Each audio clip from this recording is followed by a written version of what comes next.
全国850位台仔，这2天是一个新德冠比赛，要选出今年的冠军台仔。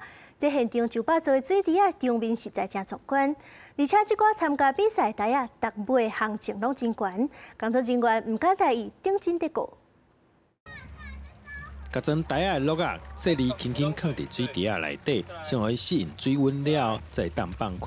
伫日本甲台湾，因为台仔有代表好运的意思，或者一尾一尾台仔身价真悬，有的甚至有上百万的行情。我们台湾产的锦鲤已逐步在追上国际的脚步，甚至有超越的可能了。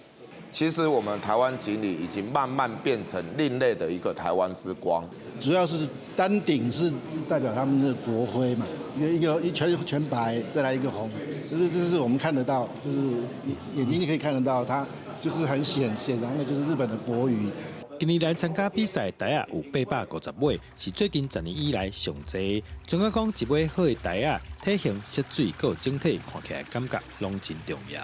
最主要是它的体型占60%，那它的模样占30%，它的品味，还有它的那个光泽，这个都是在比赛的一个评分的一个标准内。8来开始，小连续2天的全国台仔比赛，邀请来自日本、马来西亚、泰国、新加坡等等国家的裁判，希望透过比赛交流，和台湾本土勇士技术再升级。记者关和新店报道。